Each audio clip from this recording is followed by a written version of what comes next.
साढ़े तक पहुंच कर सकते हो। आजाद कमर्शियल रियलिटी सर्विसेज ते Azad family trust 701 north post oak road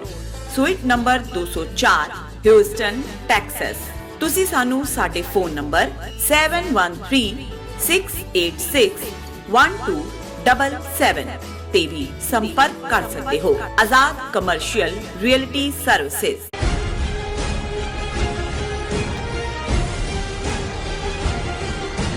break तो बाद तुहाडा सारिਆਂ ਦਾ स्वागत है। ਅਸੀਂ ਗੱਲਬਾਤ ਨੂੰ ਕੰਟੀਨਿਊ ਕਰਦੇ ਹਾਂ ਖਾਲਿਸਤਾਨ ਅਫੇਅਰ ਸੈਂਟਰ ਦੇ ਸੰਚਾਲਕ ਡਾਕਟਰ ਅਮਰਜੀਤ ਸਿੰਘ ਹੋਰਾਂ ਦੇ ਨਾਲ। ਡਾਕਟਰ ਸਾਹਿਬ, ਅਸੀਂ ਜਦੋਂ ਪੰਜਾਬ ਦੇ ਵਿੱਚ ਜਾਂ ਪੰਜਾਬ ਦੇ ਇਸ਼ੂਜ਼ ਦੀ ਗੱਲ ਕਰਦੇ ਹਾਂ ਤਾਂ ਉਹਦੇ ਵਿੱਚ ਜਿਹੜਾ ਪੰਜਾਬੀ ਲੈਂਗੁਏਜ ਦਾ ਇਸ਼ੂ ਹੈ ਇਹ ਬਹੁਤ ਵੱਡਾ ਇਸ਼ੂ ਹੈ ਇੱਕ, ਤੇ ਅਸੀਂ ਹਮੇਸ਼ਾ ਇਸ ਦੇ ਉੱਤੇ ਐਮਫਸਾਈਜ਼ ਕਰਦੇ ਹਾਂ ਜਾਂ ਦੇਖਦੇ ਹਾਂ ਇਸ ਗੱਲ ਨੂੰ ਕਿ ਕਿਵੇਂ ਜਿਹੜੀ ਹਿੰਦੀ ਲੈਂਗੁਏਜ ਹੈ ਉਹ ਪੰਜਾਬ ਦੇ ਵਿੱਚ ਵੀ ਤੇ ਓਵਰਆਲ ਜੇ ਬ੍ਰੋਡਰ ਕੰਟੈਕਸਟ ਦੇ ਵਿੱਚ ਦੇਖਣਾ ਹੋਵੇ ਪੂਰੇ ਭਾਰਤ ਦੇ ਵਿੱਚ ਲਾਗੂ ਕੀਤੀ ਜਾ ਰਹੀ ਹੈ। ਕਿਵੇਂ ਜੇ 50 ਸਾਲ ਪਹਿਲਾਂ ਦੇ ਅੰਕੜੇ ਦੇਖਣੇ ਹੋਣ ਤਾਂ ਜਿਹੜੇ ਹਿੰਦੀ ਸਪੀਕਿੰਗ ਲੋਕ ਸੀ ਉਹਨਾਂ ਦੀ ਗਿਣਤੀ ਕਿਵੇਂ ਅੱਜ ਉਦੋਂ ਨਾਲੋਂ ਕਈ ਗੁਣਾ ਜਿਹੜੀ ਹੈਗੀ ਹੈ ਉਹ ਵਧੀ ਹੈ। ਸੋ ਅਸੀਂ ਰੀਸੈਂਟਲੀ ਦੇਖਦੇ ਹਾਂ, ਅੱਜ ਦੀ ਲੇਟੈਸਟ ਖਬਰ ਹੈ ਕਿ notification Punjab and Haryana high court ਨੇ ਜਾਰੀ ਕੀਤਾ, ਜਿਹਦੇ ਤੇ ਫਿਰ ਪੰਜਾਬ ਸਰਕਾਰ ਨੇ ਐਕਟ ਕਰਦਿਆਂ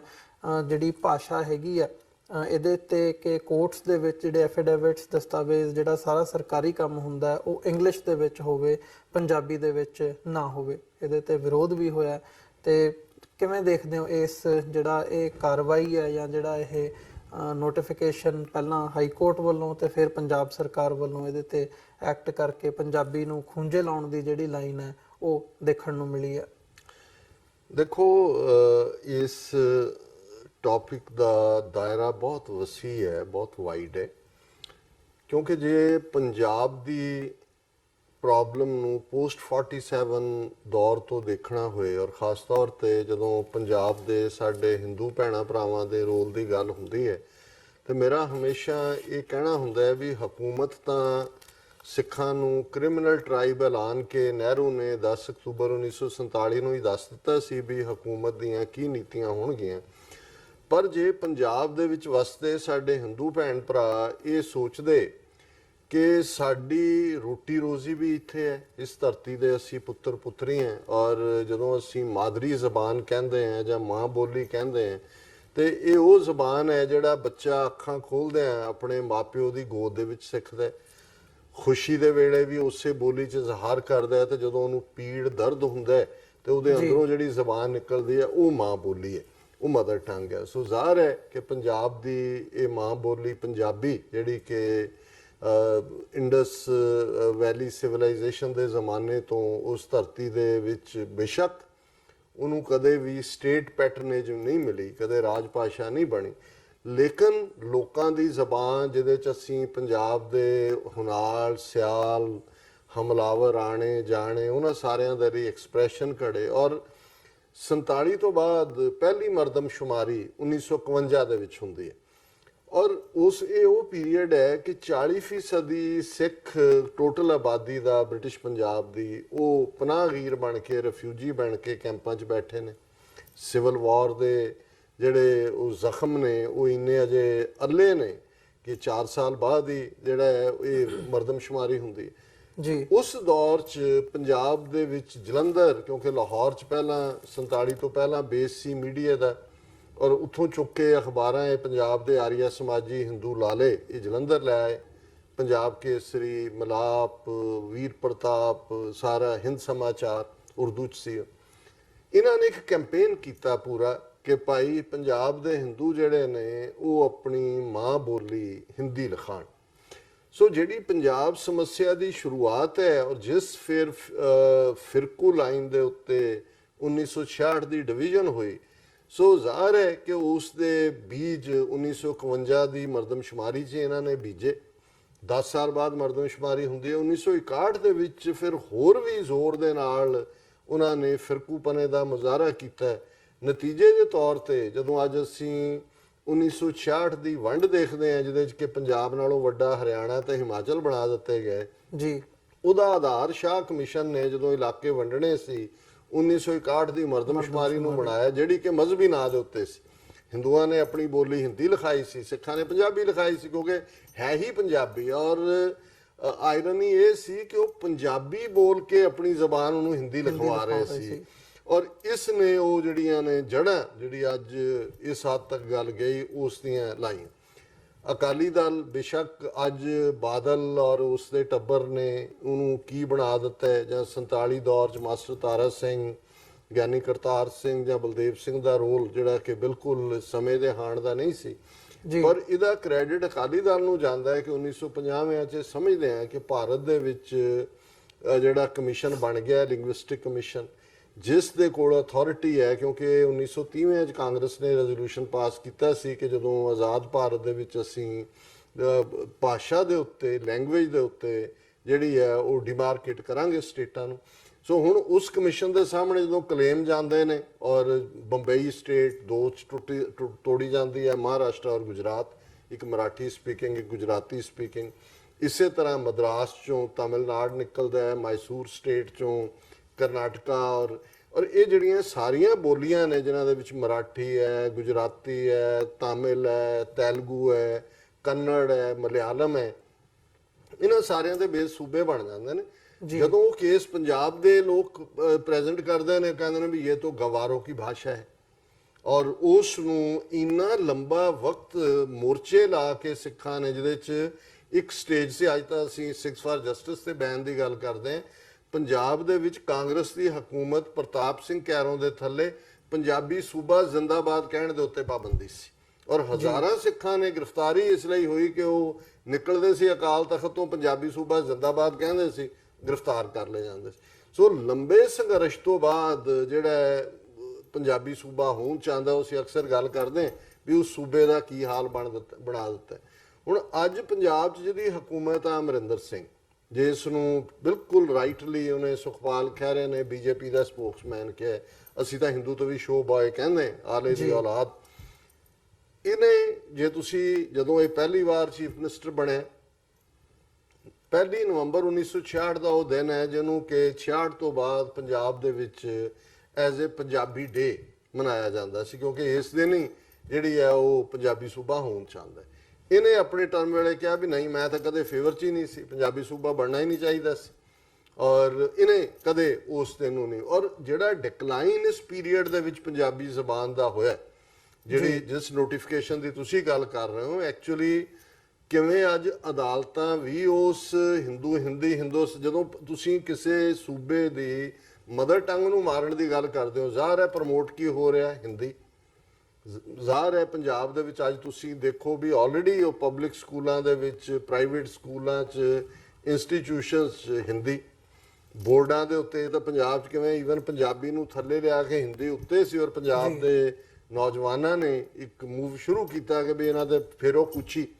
ਤੇ ਉਹ ਉਹਨਾਂ ਨੇ ਦੁਬਾਰਾ ਉਹਨਾਂ ਨੂੰ ਬਦਲਿਆ। ਇਹਨੂੰ ਇਸ ਕੜੀ 'ਚ ਹੀ ਦੇਖਿਆ ਜਾਣਾ ਚਾਹੀਦਾ ਹੈ ਕਿ ਅਮਰਿੰਦਰ ਸਿੰਘ ਪੂਰੀ ਤਰ੍ਹਾਂ ਹਿੰਦੂਤਵਾ ਦਾ ਏਜੰਡਾ ਲਾਗੂ ਕਰ ਰਿਹਾ। ਹੁਣ ਹਾਈ ਕੋਰਟ ਨੇ ਕੋਈ ਇਸ ਕਿਸਮ ਦਾ ਆਰਡਰ ਕੱਢਿਆ ਕਿ ਜੀ ਜਿਹੜੀਆਂ ਲੋਅਰ ਅਦਾਲਤਾਂ ਨੇ ਉਹਨਾਂ ਦੇ ਵਿੱਚ ਕੰਮ ਜਿਹੜਾ ਹੈ ਉਹ ਅੰਗਰੇਜ਼ੀ 'ਚ ਹੋਣਾ ਚਾਹੀਦਾ, ਔਰ ਉਹ ਅੰਗਰੇਜ਼ੀ ਦੇ ਵਿੱਚ ਜਜਮੈਂਟ ਆਏ, ਔਰ ਅੰਗਰੇਜ਼ੀ ਦੇ ਵਿੱਚ ਹੀ ਜਿਹੜਾ ਹੈ ਉਸ ਦੀ ਜਿਹੜੀ ਹੈ ਉਹ ਗਵਾਹ ਔਰ ਦੂਜੇ ਭੁਗਤਣ। ਹੁਣ ਚਾਹੀਦਾ ਤਾਂ ਇਹ ਸੀ ਕਿ ਪੰਜਾਬ ਗਵਰਨਮੈਂਟ ਇਸ ਨੂੰ ਕਿ ਭਾਈ ਜਿਹੜਾ ਪੰਜਾਬ ਲੈਂਗੁਏਜ ਐਕਟ ਪਾਸ ਹੋਇਆ ਲਛਮਣ ਸਿੰਘ ਗਿੱਲ ਦੇ ਚੀਫ ਮਿਨਿਸਟਰ ਹੁੰਦੇ ਆ, ਜਿਹਦੇ 'ਚ ਪੰਜਾਬੀ ਨੂੰ ਰਾਜ ਭਾਸ਼ਾ ਦਾ ਦਰਜਾ ਦਿੱਤਾ ਗਿਆ, ਔਰ ਇਹ ਉਹਦੇ 'ਚ ਐਕਟ ਦਾ ਹਿੱਸਾ ਹੈ ਕਿ ਸਾਰੇ ਕੰਮ ਪੰਜਾਬੀ 'ਚ ਹੋਣਗੇ। ਜੇ ਰਾਜਸਥਾਨ ਦੀ ਕੋਰਟ ਦੇ ਵਿੱਚ ਹਿੰਦੀ ਦੇ ਵਿੱਚ ਕੰਮ ਹੁੰਦਾ ਹੈ ਕਿਉਂਕਿ ਉਹਨਾਂ ਦੀ ਰਾਜ ਭਾਸ਼ਾ ਹਿੰਦੀ ਹੈ, ਤਮਿਲ 'ਚ ਕੰਮ ਹੁੰਦਾ ਹੈ, ਤੇਲਗੂ 'ਚ ਕੰਮ ਹੁੰਦਾ ਹੈ, ਤੇ ਜਿਹੜਾ ਕੰਮ ਹੁਣ ਤੱਕ ਪੰਜਾਬ ਦੀਆਂ ਅਦਾਲਤਾਂ 'ਚ ਜ਼ਿਲ੍ਹਾ ਲੈਵਲ ਤੇ ਔਰ ਦੂਸਰੇ ਗਵਾਹ ਔਰ ਵਕੀਲਾਂ ਦੀ ਜਿਹੜੀ ਪੰਜਾਬੀ 'ਚ ਸੀ, ਹੁਣ ਆਲ ਆਫ ਏ ਸਡਨ ਉਹਨੂੰ ਕਿਉਂ ਪੰਜਾਬੀ ਨੂੰ ਹਟਾਇਆ ਜਾ ਰਿਹਾ। ਸੋ ਬਜਾਏ ਕਿ ਹਾਈ ਕੋਰਟ ਦਾ ਜੇ ਇਸ ਕਿਸਮ ਦਾ ਕੋਈ ਡਾਇਰੈਕਟਿਵ ਸੀ, ਉਹਨੂੰ ਸੁਪਰੀਮ ਕੋਰਟ ਚੈਲੰਜ ਕਰਦੇ, ਜਿਹੜਾ ਕਿ ਬੜੀ ਪੇਥਲੀ ਗਰਾਊਂਡ ਤੇ ਖੜਾ ਸੀ। ਅਮਰਿੰਦਰ ਸਰਕਾਰ ਨੇ ਫੌਰਨ ਨੋਟੀਫਿਕੇਸ਼ਨ ਜਾਰੀ ਕਰ ਦਿੱਤਾ ਕਿ ਜੀ ਇਹ ਬੰਦ ਕਰੋ, ਪੰਜਾਬੀ ਦਾ ਕੰਮ ਅੰਗਰੇਜ਼ੀ 'ਚ ਕਰੋ। ਸੋ ਜ਼ਾਹਰ ਹੈ ਵੀ ਇਸ ਦਾ ਕ੍ਰੈਡਿਟ ਪੰਜਾਬ ਦੇ ਵਕੀਲਾਂ ਦੀਆਂ ਆਰਗੇਨਾਈਜੇਸ਼ਨਸ ਨੂੰ, ਜਮਹੂਰੀ ਸਭਾਵਾਂ ਔਰ ਦੂਸਰਿਆਂ ਨੂੰ ਜਾਂਦਾ ਵੀ ਉਹਨਾਂ ਨੇ ਇੱਕਦਮ ਇਸ ਦੇ ਉੱਤੇ ਕੈਂਪੇਨ ਕੀਤਾ ਕਿ ਵੀ ਇਹ ਤਾਂ ਜਿਹੜੀ ਰਹਿੰਦ ਖੂੰਹਦ ਹੈ, ਪਹਿਲਾਂ ਹੀ ਤੁਸੀਂ ਬੇੜਾ ਗਰਕ ਕਰ ਦਿੱਤਾ ਪੰਜਾਬੀ ਦਾ। ਜਿਹੜੇ ਤੁਹਾਡੇ ਸਰਕਾਰੀ ਸਕੂਲ ਨੇ ਉਹਨਾਂ ਨੂੰ ਕੋਈ ਗ੍ਰਾਂਟਸ ਨਹੀਂ, ਕੋਈ ਕੁਛ ਨਹੀਂ ਹੈ, ਕਈਆਂ 'ਚ ਪੱਖੇ ਤੱਕ ਨਹੀਂ ਨੇ ਔਰ ਉਹਦੇ 'ਚ ਹੀ ਪੰਜਾਬੀ ਪੜ੍ਹਾਈ ਜਾਂਦੀ ਹੈ। ਦੂਸਰੇ ਪ੍ਰਾਈਵੇਟ ਤਾਂ ਪਹਿਲਾਂ ਹੀ ਅੰਗਰੇਜ਼ੀ ਤੇ ਹਿੰਦੀ ਪੜ੍ਹਦੇ ਨੇ। ਤੇ ਅਦਾਲਤੀ ਸਿਸਟਮ 'ਚ ਜਿਹੜਾ ਤੁਸੀਂ ਮਾੜਾ ਮੋਟੀ ਜਿਹੜੀ, ਕਿਉਂਕਿ ਹੁਣ ਜ਼ਾਹਰ ਹੈ ਕਿ ਜਿਹੜੀਆਂ ਅਦਾਲਤਾਂ 'ਚ ਜਾਣੇ ਨੇ, ਪੰਜਾਬ ਦੇ ਬਹੁਤੇ ਪਿੰਡੂਆਂ ਦੇ ਝਗੜੇ ਨੇ, ਉਹਨਾਂ ਨੂੰ ਹੀ ਪਤਾ ਹੈ ਜੇ ਉਹ ਅੰਗਰੇਜ਼ੀ 'ਚ ਕਾਰਵਾਈ ਹੋ ਰਹੀ ਹੈ ਉਹਨਾਂ ਨੂੰ ਪਤਾ ਵੀ ਨਹੀਂ ਹੈ ਵੀ ਚੱਲ ਕੀ ਰਿਹਾ। ਸੋ ਚਾਹੀਦਾ ਤਾਂ ਇਹ ਸੀ ਕਿ ਵੀ ਇਹ ਉਹਨੂੰ ਚੈਲੰਜ ਕਰਦੇ, ਲੇਕਿਨ ਇਹਨਾਂ ਨੇ ਉਲਟ ਲਿਆ। ਲੇਕਿਨ ਇਸ ਆਵਾਜ਼ ਦੇ ਨਾਲ ਜਿਹੜੀ ਪੰਜਾਬ 'ਚ ਨਾ ਜਥੇਬੰਦੀਆਂ ਨੇ ਚੁੱਕੀ, ਹਾਲ ਦੀ ਘੜੀ ਉਸ ਨੋਟੀਫਿਕੇਸ਼ਨ ਤੇ ਜਿਹੜਾ ਪੰਜਾਬ ਸਰਕਾਰ ਨੇ ਜਾਰੀ ਕੀਤਾ, ਹਾਈ ਕੋਰਟ ਦਾ ਉੱਤੇ ਸਟੈਂਡ ਕਰਦਾ, ਉਸ ਦੇ ਉੱਤੇ ਉਹਨਾਂ ਨੇ ਵਕਤੀ ਤੌਰ ਤੇ ਰੋਕ ਲਾਈ ਹੈ। ਪਰ ਮੈਂ ਸਮਝਦਾ ਵੀ ਜਿਵੇਂ ਮੈਂ ਸ਼ੋਅ ਤੋਂ ਪਹਿਲਾਂ ਤੁਹਾਨੂੰ ਕਹਿ ਰਿਹਾ ਸੀ, ਮੈਨੂੰ ਕਦੇ ਕੋਈ ਹੈਰਾਨੀ ਨਹੀਂ ਹੋਏਗੀ ਜਿਵੇਂ ਗੋਆ ਦੇ ਵਿੱਚ ਕਾਂਗਰਸ ਦੇ 15 MLAਆਂ ਚੋਂ 10 ਜਿਹੜੇ ਨੇ ਉਹ ਅਗਲੇ ਦਿਨ ਖਬਰ ਆਈ ਵੀ ਉਹਨਾਂ ਨੇ ਬੀਜੇਪੀ ਜੁਆਇਨ ਕਰ ਲਈ, ਕਿਉਂਕਿ ਉਹਨਾਂ ਦੀ ਐਂਟੀ ਡਿਫੈਕਸ਼ਨ ਲਾਅ ਦੇ ਥੱਲੇ ਜੇ 2/3 ਮੈਜੋਰਿਟੀ ਹੁੰਦੀ, ਆਪਣਾ ਸਪੈਸ਼ਲ ਜਿਹੜਾ ਅੱਡ ਗਰੁੱਪ ਬਣਾਉਂਦੀ ਹੈ ਤੇ ਉਹਦੇ ਤੇ ਐਂਟੀ ਡਿਫੈਕਸ਼ਨ ਲਾਅ ਲਾਗੂ ਨਹੀਂ ਹੁੰਦਾ। ਮੈਨੂੰ ਕਦੇ ਕੋਈ ਹੈਰਾਨੀ ਨਹੀਂ ਹੋਏਗੀ ਜਿਵੇਂ ਕਾਂਗਰਸ ਦਾ ਭੋਗ ਪੈਂਦਾ ਜਾ ਰਿਹਾ ਹਰ ਸੂਬੇ ਚੋਂ ਕਿ ਅਸੀਂ ਉੱਠੀਏ ਤੇ ਖਬਰ ਦੇਖੀਏ ਕਿ ਅਮਰਿੰਦਰ ਸਿੰਘ ਨੇ ਜਿਹੜਾ ਇੰਨੇ MLAਆਂ ਦੇ ਨਾਲ ਬੀਜੇਪੀ ਜੁਆਇਨ ਕਰ ਲਈ ਹੈ, ਕਿਉਂਕਿ ਉਹ ਬੀਜੇਪੀ ਨੂੰ ਮੈਸੇਜ ਦੇ ਰਿਹਾ ਕਿ ਮੇਰੇ ਤੋਂ ਵਧੀਆ ਤੁਹਾਡੇ ਏਜੰਡਿਆਂ ਨੂੰ ਲਾਗੂ ਕਰਨ ਵਾਲਾ ਕੋਈ ਨਹੀਂ ਹੈ, ਮੈਂ ਸਿੱਖਾਂ ਨੂੰ ਕੁੱਟ ਵੀ। ਔਰ ਇਹੀ ਕੁਆਲੀਫਿਕੇਸ਼ਨ ਰਹੀ ਹੈ ਪੰਜਾਬ 'ਚ। ਕੈਰੋਂ ਨੂੰ ਇਸ ਲਈ ਨਹਿਰੂ ਨੇ ਲਾਇਆ ਹੋਇਆ ਸੀ ਕਿ ਅਕਾਲੀਆਂ ਨੂੰ ਕੁੱਟ ਝਾੜਦਾ, ਪੰਜਾਬੀ ਸੂਬਾ ਨਹੀਂ ਬਣਨ ਦਿੰਦਾ, ਔਰ ਉਹ ਵੀ ਕਹਿੰਦਾ ਸੀ ਮੇਰੀ ਲਾਸ਼ ਤੇ ਬਣੇਗਾ, ਨਹੀਂ ਬਣਨ ਦਿੱਤਾ ਉਹਨੇ। ਕੈਰੋਂ ਦੇ ਪੀਰੀਅਡ 'ਚ ਨਹੀਂ ਬਣਿਆ, ਨਹਿਰੂ ਦੇ ਪੀਰੀਅਡ 'ਚ ਨਹੀਂ ਬਣਿਆ। ਸੋ ਬੇਅੰਤ ਸਿੰਘ ਨੂੰ ਇਹਨਾਂ ਨੇ 7-8% ਵੋਟਾਂ ਨਾਲ 1992 ਜਿੱਤਣ ਦੇ ਬਾਵਜੂਦ ਉੱਥੇ ਸ਼ਿੰਗਾਰ ਕੇ ਸਿੰਘਾਸਨ ਤੇ ਬਿਠਾਇਆ, ਕਿਉਂਕਿ ਉਹਨੇ 50,000 ਮੁੰਡੇ ਮਾਰੇ। ਔਰ ਇਹੀ ਪਾਰਟ ਅਸੀਂ ਦੇਖ ਰਹੇ ਹਾਂ ਵੀ ਅੱਜ ਅਮਰਿੰਦਰ ਸਿੰਘ ਇਹਦੇ ਬਾਵਜੂਦ ਕਿ ਬਦ ਇਖਲਾਕ ਆਦਮੀ ਹੈ, ਕਿਵੇਂ ਆਪਣੀ ਆਫਿਸ ਦੀ ਦੁਰਵਰਤੋਂ ਕਰ ਰਿਹਾ ਹੈ, ਕਿਵੇਂ ਉਹ ਇੱਕ ਔਰਤ ਜਿਹਦਾ ਸਬੰਧ ਕਿਸੇ ਹੋਰ ਨੇਸ਼ਨ ਨਾਲ ਹੈ ਉਹ ਉੱਥੇ ਐਡਮਿਨਿਸਟ੍ਰੇਸ਼ਨ ਨੂੰ ਰਨ ਕਰ ਰਹੀ ਹੈ। ਦੂਜਿਆਂ ਨੂੰ ਕਿਸੇ ਨੂੰ ISI ਦਾ ਬਣਾ ਦਿਓ, ਕਿਸੇ ਨੂੰ ਦਹਿਸ਼ਤਗਰਦ ਬਣਾ ਦਿਓ, ਕਿਉਂ ਇਹ ਸਾਰੀ ਐਕਸੈਪਟੇਬਿਲਟੀ ਹੈ। ਔਰ ਇਹਦੀ ਘਰਵਾਲੀ ਦਾ, ਪਰਨੀਤ ਕੌਰ ਦਾ, ਸਵਿਸ ਬੈਂਕਾਂ 'ਚ ਜਿਹੜੇ ਕਾਲਾ ਧਨ ਦੇ ਪਹਿਲੇ ਨਾਵਾਂ 'ਚ ਉਹਦਾ ਨਾਂ ਸੀ, ਕਿਵੇਂ ਉਹ ਸਾਰਾ ਕੁਝ ਖਤਮ ਹੋ ਗਿਆ ਜਦੋਂ ਕਿ ਹਿਊਮਨ ਰਾਈਟਸ ਜਾਂ NGO ਕਰਨ ਵਾਲੀ ਇੰਦਰਾ ਜੈ ਸਿੰਘ ਵਰਗੀ ਔਰ ਗਰੋਵਰ ਵਰਗੇ ਵਕੀਲਾਂ ਦੇ ਘਰਾਂ 'ਚ CBI ਛਾਪੇ ਮਾਰ ਰਹੀ ਹੈ। ਸੋ ਜ਼ਾਹਰ ਹੈ ਵੀ ਇਹ ਸਟੈਪ ਵੀ ਜਿਹੜਾ ਇਹਨੇ ਨੋਟੀਫਿਕੇਸ਼ਨ ਜਾਰੀ ਕੀਤਾ, ਇਹ ਹਿੰਦੂ ਤਵੀਆਂ ਨੂੰ ਦੱਸਣ ਦੇ ਲਈ ਹੈ ਕਿ ਅਸੀਂ ਜਿਹੜਾ ਉਹ ਜੋ ਮੇਰਾ ਏਜੰਡਾ ਹੈ ਉਹ ਬਿਲਕੁਲ ਅੱਗੇ ਵੱਧ ਕੇ ਮੈਂ ਤੁਹਾਡੇ ਏਜੰਡੇ ਦੇ ਮੁਤਾਬਕ ਹੀ ਕੰਮ ਕਰ ਰਿਹਾ, ਕਿਉਂਕਿ ਮੇਰਾ ਏਜੰਡਾ ਤੁਹਾਡਾ ਏਜੰਡਾ ਹੀ ਹੈ। ਜੀ ਡਾਕਟਰ ਸਾਹਿਬ, ਇੱਕ ਤਾਂ ਇਹਦੇ ਵਿੱਚ ਜਦੋਂ ਅਸੀਂ ਇਹ ਲੈਂਗੁਏਜ ਦੀ ਗੱਲ ਕਰ ਰਹੇ ਹਾਂ ਵੀ ਹਿੰਦੀ ਇੰਪੋਜ਼ ਕੀਤੀ ਜਾ ਰਹੀ ਹੈ, ਇੱਕ ਤਾਂ ਫੈਕਟਰ ਇਹਦੇ 'ਚ ਇਹ ਹੈ ਕਿ ਜਿਹੜੀ ਹਕੂਮਤ ਹੈ ਉਹ ਹਿੰਦੀ ਇੰਪੋਜ਼ ਕਰਨਾ ਚਾਹੁੰਦੀ ਹੈ, ਹਿੰਦੀ ਨੂੰ ਸਾਡੇ ਤੇ ਥੋਪ ਰਹੀ ਹੈ। ਦੂਜਾ ਪੱਖ ਇਹਦਾ ਹੈਗਾ ਸਾਡਾ ਪੱਖ, ਮਤਲਬ ਅਸੀਂ ਸਾਡੀ ਲੈਂਗੁਏਜ ਦੇ ਨਾਲ, ਸਾਡੇ ਸੱਭਿਆਚਾਰ ਦੇ ਨਾਲ ਕਿੰਨਾ ਕੁ, ਕਿਸ ਹੱਦ ਤੱਕ ਜੁੜੇ ਹੋਏ ਆ ਕਿ ਅਸੀਂ ਉਹਦੀ ਜਿਹੜੀ ਆਪੋਜੀਸ਼ਨ ਹੈ ਉਹਦਾ ਅਸੀਂ ਵਿਰੋਧ ਕਰੀਏ। ਚਾਈਨੀਜ਼ ਦੀ ਐਗਜ਼ਾਮਪਲ ਹਮੇਸ਼ਾ ਦਿੱਤੀ ਜਾਂਦੀ ਹੈ, ਦੁਨੀਆ ਦੀ ਵੱਡੀ ਇਕਨੋਮੀ ਹੈ, ਵੀ ਜੇ ਤੁਸੀਂ ਚਾਹੇ ਕਿਸੇ ਚਾਈਨੀਜ਼ ਦੇ ਨਾਲ ਬਿਜ਼ਨਸ ਕਰਨਾ ਹੋਵੇ, ਤੁਸੀਂ ਚੀਨ ਦੇ ਵਿੱਚ ਜਾਓ ਜਾਂ ਈਵਨ ਉਹ ਵੀ ਇੱਥੇ ਆਉਣ, ਮਤਲਬ ਉਹ ਚਾਈਨੀਜ਼ ਉਹ ਆਪਣੀ ਭਾਸ਼ਾ ਨਹੀਂ ਛੱਡਦੇ, ਉਹ ਤੁਹਾਡੇ ਨਾਲ ਚਾਈਨੀਜ਼ ਦੇ ਵਿੱਚ ਗੱਲ ਕਰਨਗੇ, ਤੁਹਾਨੂੰ ਉਹਨਾਂ ਦੇ ਨਾਲ ਤੁਸੀਂ ਤਾਲੁਕਾਤ ਉਹਨਾਂ ਨਾਲ ਡਿਵੈਲਪ ਕਰਨੇ ਤੇ ਤੁਹਾਨੂੰ ਇੰਟਰਪ੍ਰੀਟਰ ਹਾਇਰ ਕਰਨਾ ਪੈਣਾ। ਤੇ ਅਸੀਂ ਮਤਲਬ ਇੱਥੇ ਇਸ ਪਾਰਟ ਦੇ ਵਿੱਚ, ਇਸ ਸਾਰੀ ਸਟਰਗਲ ਦੇ ਵਿੱਚ ਸਾਡੇ ਲੋਕਾਂ ਨੂੰ ਕਿੱਥੇ ਖੜਿਆ ਦੇਖਦੇ ਹੋ? ਕੀ ਲੱਗਦਾ ਹੈ ਕਿ ਕਿਤੇ ਨਾ ਕਿਤੇ ਅਸੀਂ ਆਪਣੀ ਲੈਂਗੁਏਜ ਦੇ ਨਾਲ ਜਾਂ ਆਪਣੇ ਸੱਭਿਆਚਾਰ ਦੇ ਨਾਲ ਕੀ ਕੰਪਰੋਮਾਈਜ਼ ਕਰ ਰਹੇ ਹਾਂ? ਦੇਖੋ, ਕਿਉਂਕਿ ਲਫ਼ਜ਼ ਮਾਂ ਬੋਲੀ ਇਸਤੇਮਾਲ ਹੁੰਦਾ ਹੈ ਤੇ ਫਿਰ ਜਿਹੜਾ ਮਾਂ ਦਾ ਚੰਗਾ ਪੁੱਤਰ ਹੁੰਦਾ ਹੈ ਉਹਨੂੰ ਸਪੁੱਤਰ ਕਿਹਾ ਜਾਂਦਾ ਜੀ, ਤੇ ਜਿਹੜਾ ਮਾੜਾ ਹੁੰਦਾ ਉਹਨੂੰ ਕਪੁੱਤਰ ਕਿਹਾ ਜਾਂਦਾ। ਸੋ ਮੈਂ ਸਮਝਦਾ ਵੀ ਇਸ ਮਾਮਲੇ 'ਚ ਸਾਡੇ ਪੰਜਾਬੀ ਦੋਨੋਂ ਪਾਸਿਆਂ ਦੇ, ਚੜ੍ਹਦਾ ਔਰ ਲਹਿੰਦਾ ਪੰਜਾਬ, ਅਸੀਂ ਕਪੁੱਤਰਾਂ ਦੀ ਸ਼੍ਰੇਣੀ 'ਚ ਆਉਂਦੇ, ਉਸ ਕਲਾਸ 'ਚ ਆਉਂਦੇ, ਕਿਉਂਕਿ ਅਸੀਂ ਨਾ ਸਿਰਫ ਆਪਣੀ ਮਾਂ ਬੋਲੀ ਵੱਲ ਪਿੱਠ ਕੀਤੀ, ਆਪਣੀ ਪੋਲੀਟੀਕਲ ਲਾਈਨ ਦੇ ਉੱਤੇ ਵੀ, ਜੇ ਇਵੇਂ ਨਾ ਹੁੰਦਾ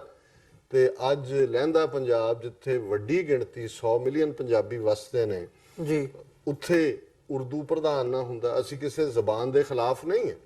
ਗੁਰੂ ਸਾਹਿਬਾਨ ਸਾਡੇ ਫਾਰਸੀ ਦੇ ਬੜੇ ਵੱਡੇ ਸਕਾਲਰਸ ਹਨ, ਗੁਰੂ ਗ੍ਰੰਥ ਸਾਹਿਬ ਦੀ ਬਾਣੀ 'ਚ ਅਸੀਂ 20 ਤੋਂ ਜ਼ਿਆਦਾ ਦੁਨੀਆ ਦੀਆਂ ਲੈਂਗੁਏਜਸ ਦੇ ਲਫ਼ਜ਼ ਦੇਖਦੇ, ਪਰ ਇਹਦਾ ਮਤਲਬ ਆਪਣੀ ਮਾਂ ਨੂੰ ਡਿਸਓਨ ਕਰਨਾ ਨਹੀਂ ਹੁੰਦਾ। ਸੋ ਮੈਂ ਸਮਝਦਾ ਹਾਂ ਵੀ ਲਹਿੰਦੇ ਪੰਜਾਬ ਦਾ ਵੀ ਇੰਨਾ ਇਸ 72 ਸਾਲਾਂ ਦੀ ਜੇ ਗੱਲ ਹੀ ਕਰਨੀ ਹੋਏ ਤੇ ਉਹਨਾਂ 'ਚ ਵੀ ਇੱਕ ਬਹੁਤ ਛੋਟਾ ਸੈਗਮੈਂਟ ਹੈ ਜਿਹੜੇ ਕਿ ਇਸ ਗੱਲ ਦੇ ਲਈ ਖਲੋਂਦੇ ਨੇ, ਮੁਹਿੰਮ ਵੀ ਚਲਾਉਂਦੇ ਨੇ ਕਿ ਭਾਈ ਪੰਜਾਬੀ ਨੂੰ ਜਿਹੜਾ ਹੈ ਉਹ ਢੁਕਵਾਂ ਥਾਂ ਮਿਲੇ। ਔਰ ਲੇਕਿਨ ਉੱਥੇ ਵੀ ਜੇ ਉਹਨਾਂ ਦੇ ਤੁਸੀਂ ਸਰਕਾਰੀ ਦਰਬਾਰੇ ਜਾਂ ਦੂਜੇ ਦੇਖੋ ਤਾਂ ਉਸ ਨੂੰ ਗਵਾਰਾਂ ਦੀ ਜ਼ਬਾਨ ਹੀ ਸਮਝਿਆ ਜਾਂਦਾ ਹੈ, ਗਾਲੀ ਗਲੋਚ। ਹਾਲਾਂਕਿ ਮੈਂ ਬਹੁਤ ਵਾਰ ਜਿਹੜੇ ਅੱਛੇ ਟੀਵੀ ਐਂਕਰ ਨੇ ਜਾਂ ਉਹਨਾਂ ਦੇ ਗੈਸਟ ਵੀ ਹੁੰਦੇ ਨੇ ਉਹ ਮੈਂ ਦੇਖਦਾ ਕਿ ਉਰਦੂ ਬੋਲ ਰਹੇ ਹੁੰਦੇ ਨੇ, ਬਹੁਤ ਸੋਹਣਾ ਬੋਲ ਰਹੇ ਹੁੰਦੇ ਨੇ, ਪਰ ਜਦੋਂ ਹੀ ਕੁਝ ਹਟਦਾ ਫਿਰ ਕਹਾਂਗੇ ਜਿਵੇਂ ਪੰਜਾਬ ਜੈਸੇ ਪੰਜਾਬੀ ਮੇਂ ਕਹਤੇ हैं। ਸੋ ਮਤਲਬ ਇਹ ਹੈ ਵੀ ਉਹਨਾਂ ਨੂੰ ਵੀ ਪਤਾ ਵੀ ਐਕਸਪ੍ਰੈਸ਼ਨ ਇਹ ਹੈ, ਲੇਕਿਨ ਤੁਸੀਂ ਉਹਨਾਂ ਦੀ ਕਿਸੇ ਅਸੈਂਬਲੀ ਦੇ ਵਿੱਚ ਪੰਜਾਬੀ 'ਚ ਖਲੋ ਕੇ ਤਕਰੀਰ ਨਹੀਂ ਕਰ ਸਕਦੇ। ਸਕੂਲਾਂ ਦੇ ਮਾਮਲੇ 'ਚ ਅਸੀਂ ਆਲਰੇਡੀ ਜ਼ਿਕਰ ਕੀਤਾ ਕਿ ਵੀ ਉਹਦੀ ਕੋਈ ਰੈਕਗਨੀਸ਼ਨ ਨਹੀਂ ਹੈ। ਹੁਣ ਇਧਰਲੇ ਪਾਸੇ ਅਸੀਂ ਪੰਜਾਬੀ ਹਿੰਦੂਆਂ ਦੀ ਗੱਲ ਕਰ ਹਟੇ, ਉਹਨਾਂ ਨੇ ਤਾਂ 1951 61 71 ਉਹਨਾਂ ਨੇ ਤਾਂ ਪੰਜਾਬ ਆਪਣੀ ਮਾਂ ਵੱਲ ਪਿੱਠ ਫੇਰ ਲਈ, ਰਾਦਰ ਮਾਂ ਦੀ ਪਿੱਠ ਦੇ ਵਿੱਚ ਛੁਰਾ ਘੋਪਿਆ। ਪਰ ਸਿੱਖ ਕੌਮ ਦੀ ਜੇ ਗੱਲ ਕਰੀਏ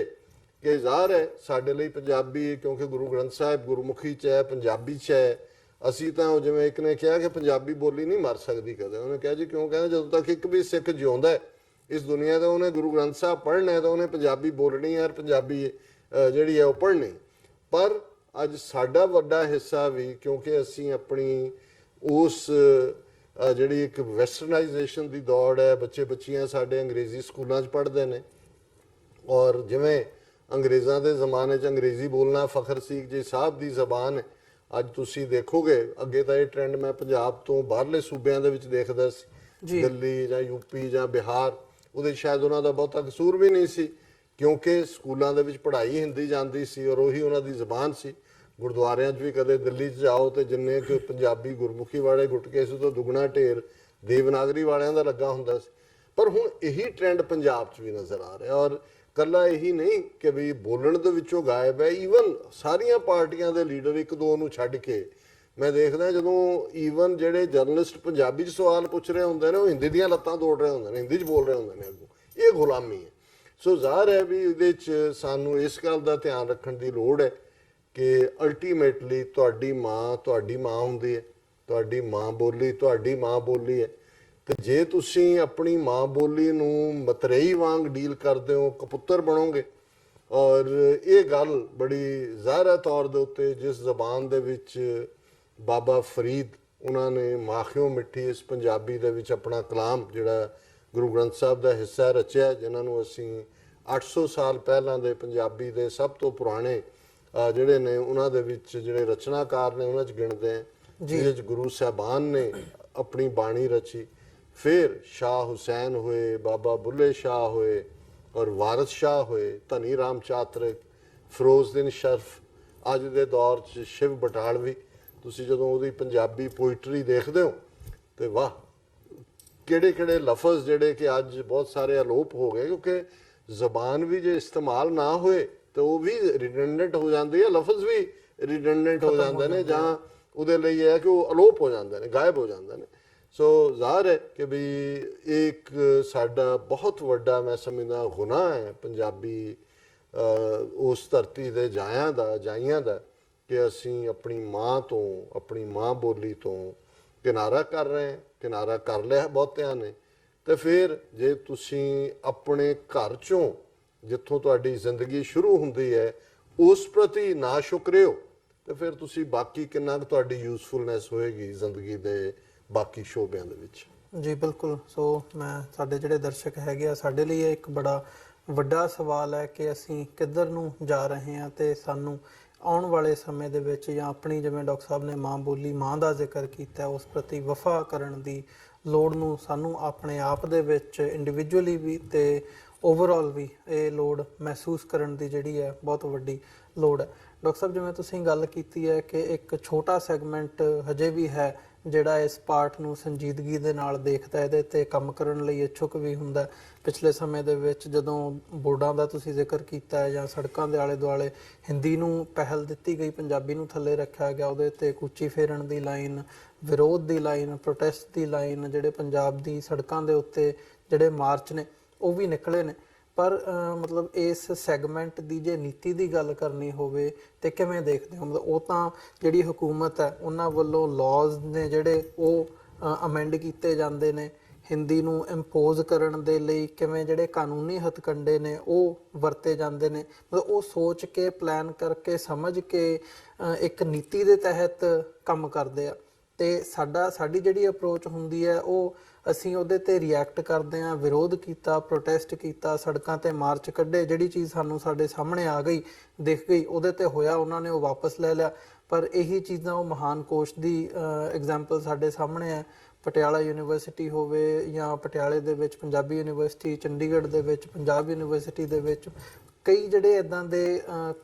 ਮੈਂ ਕਹੂੰਗਾ ਕਿ ਘਟਨਾਵਾਂ ਨੇ ਸਾਡੇ ਸਾਹਮਣੇ ਆਈਆਂ ਨੇ ਵੀ ਪੰਜਾਬੀ ਲੈਂਗੁਏਜ ਦੇ ਉੱਤੇ ਬੜੇ ਵੱਡੇ ਲੈਵਲ ਤੇ ਜਿਹੜੀ ਹੈ ਉਹ ਚੋਟ ਕਰਨ ਦੀ ਸਾਡੇ ਸਾਹਮਣੇ ਨੀਤੀ ਸਾਹਮਣੇ ਆਉਂਦੀ ਹੈ। ਸੋ ਅਸੀਂ ਜਿਹੜੇ ਉਹ ਸੰਜੀਦਾ ਲੋਕ ਨੇ ਜਿਹੜੇ ਇਹਨੂੰ ਫਾਈਟ ਕਰਨਾ ਚਾਹੁੰਦੇ ਨੇ, ਉਹਨਾਂ ਦੀ ਜਿਹੜੀ ਨੀਤੀ ਹੈ ਉਹਨੂੰ ਕਿਵੇਂ ਦੇਖਦੇ ਹੋ ਤੇ ਉਹਨੂੰ ਬਿਹਤਰ ਕਰਨ ਦੇ ਲਈ ਕੀ ਤੁਸੀਂ ਸੁਜੈਸਟ ਕਰੋਗੇ ਇਸ ਪਾਰਟ ਦੇ ਵਿੱਚ ਕਿ ਅਸੀਂ ਰੈਦਰ ਦੈਨ ਪ੍ਰੋਟੈਸਟ ਇਕੱਲੇ ਕਰਕੇ ਹਟ ਜਾਈਏ ਤੇ ਇੱਕ ਅੱਧੀ ਚੀਜ਼ ਵਾਪਸ ਵੀ ਆ ਗਈ, ਮੁੜ ਕੇ ਹੋਰ ਉਹਨਾਂ ਦੀਆਂ ਨੀਤੀਆਂ ਲਾਗੂ ਹੋ ਜਾਂਦੀਆਂ ਨੇ? ਕਿਵੇਂ ਇਹਦੇ ਤੇ ਤੁਸੀਂ ਇਹਦਾ ਜਵਾਬ ਕੀ ਸਮਝਦੇ ਹੋ? ਦੇਖੋ, ਪਹਿਲਾਂ ਤਾਂ ਇਹ ਅਖਾਣ ਦੁਸ਼ਮਣ ਬਾਤ ਕਰੇ ਅਨਹੋਣੀ, ਔਰ ਜੋ ਜ਼ਬਾਨ ਦੇ ਮਾਮਲੇ 'ਚ ਕਰ ਰਹੇ ਨੇ ਉਹ ਤਾਂ ਅਨਹੋਣੀ ਨਹੀਂ ਹੈ, ਉਹ ਤਾਂ ਅਸੀਂ 70-72 ਸਾਲ ਤੋਂ ਵਰਤਾਰਾ ਜਿਸ ਦਾ ਅਸੀਂ ਜ਼ਿਕਰ ਕੀਤਾ ਹੈ ਪਹਿਲੇ ਆਪਣੇ ਕਾਮੈਂਟ ਦੇ ਵਿੱਚ। ਫਿਰ ਅਸੀਂ ਦੇਖਦੇ ਹਾਂ ਵੀ ਇੱਕ ਪਾਸੇ ਜਦੋਂ ਸਿੱਖਾਂ ਨੇ ਜ਼ਬਾਨ ਤੇ ਆਧਾਰਿਤ ਆਪਣੇ ਹੱਕ ਦੀ ਗੱਲ ਕੀਤੀ, ਉਸ ਦੇ ਉੱਤੇ ਪਾਬੰਦੀ ਲੱਗੀ ਔਰ ਇਹ ਆਰਗੂਮੈਂਟ ਦਿੱਤਾ ਗਿਆ ਕਿ ਵੀ ਜੇ ਸਿੱਖ, ਔਰ ਇਹ ਗੱਲ ਉਸ ਪੀਰੀਅਡ ਦਾ ਤੁਸੀਂ ਜਿਹੜਾ ਲਿਟਰੇਚਰ ਹੈ ਅਖਬਾਰਾਂ ਔਰ ਦੂਸਰਿਆਂ 'ਚ ਕੱਢ ਕੇ ਦੇਖ ਲਓ, ਜਿਵੇਂ ਅੱਜ ਖਾਲਿਸਤਾਨ ਦੇ ਮੁੱਦੇ ਤੇ ਕਿਹਾ ਜਾਂਦਾ ਹੈ ਕਿ ਜੀ ਫਿਰ ਤਾਂ ਸਿੱਖ ਜਿਹੜੇ ਬਾਹਰਲੇ ਸੂਬਿਆਂ 'ਚ ਨੇ ਉਹਨਾਂ ਨੂੰ ਕੱਢ ਦੇਣਗੇ। ਇਹੀ ਆਰਗੂਮੈਂਟ ਪੰਜਾਬੀ ਸੂਬੇ ਦੇ ਵੇਲੇ ਵੀ ਇਸਤੇਮਾਲ ਹੁੰਦਾ ਸੀ ਕਿ ਜੀ ਇਹ ਸਿੱਖ ਪੰਜਾਬੀ ਸੂਬਾ ਮੰਗਦੇ ਨੇ, ਬਾਕੀ ਬਾਹਰਲੇ ਸਿੱਖਾਂ ਦਾ ਕੀ ਬਣੇਗਾ। ਇਹ ਇਸ ਲਈ ਹੈ ਵੀ ਇਹਦੇ 'ਚ ਕੋਈ ਸ਼ੱਕ ਨਹੀਂ ਹੈ ਕਿ ਕਮਿਊਨਿਸਟ ਪਾਰਟੀ ਜਿਹੜੀ ਸੀ ਉਸ ਵੇਲੇ ਉਹ ਦਬਵੀਂ ਆਵਾਜ਼ ਦੇ ਵਿੱਚ ਪੰਜਾਬੀ ਸੂਬੇ ਦੀ ਹਮਾਇਤ ਕਰਦੀ ਸੀ। ਪੰਜਾਬ ਦੇ ਵੀ ਉਹਨਾਂ ਦੇ ਪੰਜਾਬ ਦਾ ਵਿੰਗ ਜਿਹੜਾ ਸੀ, ਕਦੇ ਇੰਡੀਆ ਲੈਵਲ ਤੇ ਤਾਂ ਮੈਨੂੰ ਨਹੀਂ ਲੱਗਦਾ ਉਹਨਾਂ ਨੇ ਰੈਜ਼ੋਲੂਸ਼ਨ ਕੀਤਾ ਹੋਇਆ ਜੀ, ਪਰ ਜਦੋਂ ਸਿੱਖ ਇਕੱਲੇ ਐਡਵੋਕੇਸੀ ਕਰਦੇ ਸੀ ਔਰ ਕਮਿਊਨਿਸਟਾਂ ਨੂੰ ਇਹ ਵੀ ਲੱਗਦਾ ਸੀ ਕਿ ਜੀ ਇਹ ਅਲਟੀਮੇਟਲੀ ਜਦੋਂ ਕੋਈ ਮੁਲਕ ਬਣਦੇ ਨੇ ਜਾਂ ਕਿ ਤੁਹਾਡਾ ਨੇਸ਼ਨਹੁੱਡ ਦਾ ਕਲੇਮ ਹੁੰਦਾ ਹੈ, ਉਹਦੇ 'ਚ ਤੁਹਾਡੀ ਕਲੈਕਟਿਵ ਹਿਸਟਰੀ, ਕਲੈਕਟਿਵ ਪਰਸੀਕਿਊਸ਼ਨ ਔਰ ਕਲੈਕਟਿਵ ਜ਼ਬਾਨ ਇਹ ਵੀ ਹੈ। ਇਸ ਲਈ ਬੇਸ਼ੱਕ ਖੱਬੇ ਪੱਖੀਆਂ ਨੇ ਪੰਜਾਬੀ ਲਿਟਰੇਚਰ ਦੇ ਵਿੱਚ ਸਾਹਿਤ ਰਚਿਆ, ਕਿਉਂਕਿ ਉਸ ਹੀ ਉਹ ਲੋਕਾਂ ਨੂੰ ਜਦੋਂ ਉਹਨਾਂ ਨੇ ਆਪਣਾ ਸੌਦਾ ਵੇਚਣਾ ਸੀ, ਦੱਸਣਾ ਸੀ ਅਮਰੀਕਾ ਵਿਤਨਾਮ 'ਚ ਕੀ ਕਰ ਰਿਹਾ ਹੈ, ਫਲਾਣੀ ਥਾਂ ਤੇ ਕੀ ਹੋ ਰਿਹਾ ਹੈ, ਪੂੰਜੀਪਤੀ ਸਰਮਾਏਦਾਰ ਕੀ ਕਰ ਰਹੇ ਨੇ। ਸੋ ਵੱਡੀ ਗਿਣਤੀ 'ਚ ਜਿਹੜੇ ਲੈਫਟਿਸਟ ਨੇ ਉਹਨਾਂ ਨੇ ਚੋਣ ਕੀਤੀ ਪੰਜਾਬੀ ਦੀ, ਲੇਕਿਨ ਜਦੋਂ ਸਿੱਖ ਇਸ ਮੁੱਦੇ ਦੇ ਉੱਤੇ ਖਲੋਤੇ ਜਾਂ ਖਲੋਂਦੇ ਨੇ ਤਾਂ ਉਹਨਾਂ ਨੂੰ ਇਹ ਡਰ ਹੁੰਦਾ ਜੀ ਇਹ ਤਾਂ ਗੱਲ ਖਾਲਿਸਤਾਨ ਵੱਲ ਜਾ ਰਹੀ। ਸੋ ਹੁਣ ਜਿਹੜਾ ਇਹ ਮੂਵਮੈਂਟ ਇੱਕ ਖੜੀ ਹੋਈ ਜਿਨ੍ਹਾਂ ਨੇ ਇਸ ਨੂੰ ਚੈੱਕ ਕੀਤਾ ਬੋਰਡਾਂ ਤੋਂ ਲੈ ਕੇ ਜਾਂ ਦੂਜਾ, ਇਹ ਨਿਰੋਲ ਉਸ ਜਨਰੇਸ਼ਨ ਦੀ ਹੈ ਜਿਹੜੇ ਸੱਚਮੁੱਚ ਸਮਝਦੇ ਨੇ ਕਿ ਭਾਈ ਇਹ ਸਾਡੇ ਨਾਲ ਸਾਡੀ ਜ਼ਬਾਨ ਖੋਹਣ ਦੇ ਲਈ ਇਹ ਜਿਹੜੀ ਹੈ ਸਾਜ਼ਿਸ਼ ਹੋ ਰਹੀ ਹੈ। ਸੋ ਉਹਦੇ 'ਚ ਪਹਿਲੀ ਗੱਲ ਤਾਂ ਜਿਹਨੂੰ ਅਸੀਂ ਕਹਿੰਦੇ ਹਾਂ ਬਾ ਮੁਲਾਜ਼ਾ ਹੋਸ਼ਿਆਰ। ਹੁਣ ਅਸੀਂ ਦੇਖਦੇ ਹਾਂ ਵੀ ਤਮਿਲ ਦੇ ਵਿੱਚ, ਜੇ ਤਮਿਲਨਾਡੂ ਨੂੰ ਦੇਖੀਏ ਜੀ, ਕਿ ਇਹਨਾਂ ਨੇ ਸੈਂਟਰ ਗਵਰਨਮੈਂਟ ਦੇ ਥੱਲੇ UGC ਨੇ ਵੀ ਜੇ ਕੋਈ ਫਰਮਾਨ ਕੱਢਿਆ ਸਰਕੂਲਰ, ਉਹਨਾਂ ਨੇ ਨਾਲ ਦੀ ਨਾਲ ਕਿਹਾ ਇੱਥੇ ਸਾਡੇ ਲਾਗੂ ਨਹੀਂ ਹੁੰਦਾ। ਜੇ ਇਹਨਾਂ ਨੇ ਸੈਂਟਰਲ ਔਰ ਈਵਨ ਕਰਨਾਟਕਾ 'ਚ, ਕਿਉਂਕਿ ਜਿਹੜਾ ਹੁਣ ਰੇਲਵੇ ਟਰੈਕ ਹੈ ਉਹਦੇ ਤੇ ਜਿਹੜੇ ਕੀ ਬੋਰਡ ਲੱਗਣੇ ਨੇ, ਰੇਲਵੇ ਸੈਂਟਰ ਦਾ ਮਹਿਕਮਾ, ਸੋ ਇਹਨਾਂ ਨੇ ਬੜੀ ਚਲਾਕੀ ਨਾਲ ਜਿਹੜੀ ਤੇਲਗੂ ਜ਼ਬਾਨ ਦੇ ਨੂੰ ਉੱਪਰ ਰੱਖਿਆ, ਥੱਲੇ ਅੰਗਰੇਜ਼ੀ ਤੇ ਉਸ ਤੋਂ ਥੱਲੇ ਹਿੰਦੀ ਦੇ ਵਿੱਚ ਬੋਰਡ ਲਾਏ। ਫੌਰਨ ਜਿਹੜਾ ਉਹਨਾਂ ਨੇ ਲੋਕਾਂ ਨੇ ਪ੍ਰੋਟੈਸਟ ਕੀਤਾ, ਸੜਕਾਂ ਤੇ ਉਤਰੇ, ਸਾਰੇ ਬੋਰਡ ਲਵਾਏ, ਉਹਨਾਂ ਨੇ ਕਿਹਾ ਜੀ ਇਹ ਲੱਗਣ ਹੀ ਨਹੀਂ ਦੇਣੇ। ਹੁਣ ਕਿੱਥੇ ਤਾਂ ਪੰਜਾਬ ਦੇ ਵਿੱਚ ਪੰਜਾਬ ਸਰਕਾਰ ਦੇ ਖਰਚੇ ਦੇ ਉੱਤੇ ਹਿੰਦੀ ਨੂੰ ਪ੍ਰਮੋਟ ਕੀਤਾ ਜਾ ਰਿਹਾ, ਪਰ ਜੇ ਸੈਂਟਰ ਆਪਣਾ ਪੈਸਾ ਲਾ ਕੇ ਵੀ ਤੇਲਗੂ ਜਾਂ ਤਾਮਿਲ ਉਹਨਾਂ ਸੂਬਿਆਂ ਦੇ ਵਿੱਚ ਹਿੰਦੀ ਨੂੰ ਵਾੜਨਾ ਚਾਹੁੰਦੇ ਨੇ ਤੇ ਉਹਨਾਂ ਨੇ ਬਿਲਕੁਲ ਜਿਹੜੀ ਆ ਉਹ ਨੋ ਲਾਈਨ ਲਈ ਹੋਈ ਹੈ। ਔਰ ਇਹ ਮੋਦੀ ਦੀ ਸਰਕਾਰ ਬਣਨ ਤੋਂ ਬਾਅਦ ਜਦੋਂ ਉਹਨਾਂ ਦੇ ਐਜੂਕੇਸ਼ਨ ਮਿਨਿਸਟਰ ਨੇ ਕੋਈ ਇਸ ਕਿਸਮ ਦੀ ਗੱਲ ਕੀਤੀ, ਸਭ ਤੋਂ ਪਹਿਲਾਂ ਤਾਮਿਲ ਖਲੋਤੇ ਵੀ ਬਿਲਕੁਲ ਐਕਸੈਪਟੇਬਲ ਨਹੀਂ। ਸੋ ਮੈਂ ਸਮਝਦਾ ਹਾਂ ਵੀ ਸਾਨੂੰ ਪੰਜਾਬ ਦੇ ਵਿੱਚ, ਕਿਉਂਕਿ ਇਹ ਜਿਹੜੀ ਸਾਡੀ ਫਾਈਟ ਹੈ ਇਸ ਵੇਲੇ ਸਿਸਟਮ ਦੇ ਨਾਲ, ਉਹ ਮਲਟੀ ਪ੍ਰੋਂਗ ਹੈ, ਉਹ ਕਈ ਪਾਸਿਓਂ ਹੈ। ਸੋ ਅਸੀਂ ਤਾਂ ਇਸ ਨਤੀਜੇ ਤੇ ਪਹੁੰਚੇ ਹਾਂ ਜੂਨ 84 ਤੋਂ ਬਾਅਦ ਵੀ ਸਾਡੇ ਮਸਲਿਆਂ ਦਾ ਇੱਕੋ ਇੱਕ ਹੱਲ ਖਾਲਿਸਤਾਨ ਦੀ ਕਹਾਣੀ ਹੈ ਜੀ। ਲੇਕਿਨ ਅਸੀਂ ਇਹਦੇ ਨਾਲ ਨਾਲ ਜਿਹੜੇ ਸੈਗਮੈਂਟਸ ਜਿਹੜੇ ਸਾਡੇ ਵੀਰ ਅੱਡ-ਅੱਡ ਸ਼ੋਬਿਆਂ ਦੇ ਵਿੱਚ ਕੋਈ ਜ਼ਬਾਨ ਦੇ ਮੁੱਦੇ ਤੇ ਅਸੀਂ ਉਹਨਾਂ ਨੂੰ ਹਮਾਇਤ ਥਰੂ ਕਰਦੇ ਔਰ ਮੈਂ ਸਮਝਦਾ ਵੀ ਜਾਗਰੂਕਤਾ ਔਰ ਅਲਟੀਮੇਟਲੀ ਇਸ ਦੇ ਲਈ ਜਿਵੇਂ ਜ਼ਾਹਰ ਹੈ ਵੀ ਪੰਜਾਬੀ ਦਾ ਇਹ ਤਾਂ ਪੰਜਾਬੀ ਪੜ੍ਹੋ, ਪੰਜਾਬੀ ਲਿਖੋ, ਪੰਜਾਬੀ ਬੋਲੋ, ਇਹ ਤਾਂ ਇੰਨੇ ਕੁ ਬੋਰਡ ਲੱਗੇ ਹੋਏ ਨੇ ਥਾਂ ਥਾਈਂ, ਪਰ ਗੱਲ ਤਾਂ ਘਰ ਤੋਂ ਸ਼ੁਰੂ ਹੁੰਦੀ ਹੈ। ਸੋ ਅਸੀਂ ਇਸ ਗੱਲ ਨੂੰ ਯਕੀਨੀ ਬਣਾਈਏ ਕਿ ਭਾਈ ਪੰਜਾਬੀ ਜ਼ਬਾਨ ਮਾਖਿਓ ਮਿੱਠੀ ਜ਼ਬਾਨ, ਇਸ ਦਾ ਇਸਤੇਮਾਲ ਵੱਧ ਤੋਂ ਵੱਧ ਕਰੀਏ ਔਰ ਇਸ ਦੇ ਨਾਲ ਨਾਲ ਅੱਖਾਂ ਖੋਲ ਕੇ ਰੱਖੀਏ, ਕੰਨ ਖੋਲ ਕੇ ਰੱਖੀਏ ਆਲੇ ਦੁਆਲੇ ਕੀ ਚੱਲ ਰਿਹਾ ਔਰ ਇਹ ਜਿਹੜੇ ਹਿੰਦੁਸਤਾਨ ਦੀ ਲਾਈਨ ਵਾਲੇ ਨੇ ਇਹ ਕਿਵੇਂ ਆਪਣੇ ਏਜੰਡੇ ਨੂੰ ਸਿੱਖ ਪੰਜਾਬ ਦੇ ਉੱਤੇ ਵੀ ਲਾਗੂ ਕਰਨ ਦੇ ਲਈ ਤਰਲੋ ਮੱਛੀ ਨੇ ਔਰ ਉਹਨਾਂ ਦੇ ਲਈ ਅਮਰਿੰਦਰ ਵਰਗੇ ਜਿਹੜੇ ਨੇ ਸ਼ੋਅ ਬॉय ਜਿਹੜੇ ਨੇ ਉਹ ਬਿਲਕੁਲ ਉਸ ਨੂੰ ਜਿਹੜੇ ਉਹਨਾਂ ਦੇ ਏਜੰਡੇ ਦੇ ਉੱਤੇ ਕੰਮ ਕਰ ਰਹੇ ਨੇ। ਸੋ ਇਹੀ ਪਾਰਟ ਜਿਹੜਾ ਜਾਗਰੂਕਤਾ ਔਰ ਚੈਰਿਟੀ ਬਿਗਨਸ ਐਟ ਹੋਮ, ਸਾਨੂੰ ਆਪਣੇ ਆਪ ਨੂੰ ਵੀ ਇਸ ਪਾਸੇ ਲਾਉਣ ਦੀ ਲੋੜ ਹੈ। ਜੀ ਬਿਲਕੁਲ ਡਾਕਟਰ ਸਾਹਿਬ। ਵਿਊਅਰਸ, ਇੱਕ ਛੋਟੇ ਜਿਹੇ ਬ੍ਰੇਕ ਤੋਂ ਬਾਅਦ ਅਸੀਂ ਮਿਲਾਂਗੇ। ਉਸ ਤੋਂ ਬਾਅਦ ਜਿਹੜੀ ਇਹ ਵਿਚਾਰ ਚਰਚਾ ਹੈ ਇਹਨੂੰ ਅਸੀਂ ਇੱਥੋਂ ਹੀ ਕੰਟੀਨਿਊ ਕਰਾਂਗੇ। ਇੱਕ ਛੋਟੇ ਜਿਹੇ ਬ੍ਰੇਕ ਤੋਂ ਬਾਅਦ ਮੁਲਾਕਾਤ ਹੁੰਦੀ ਹੈ।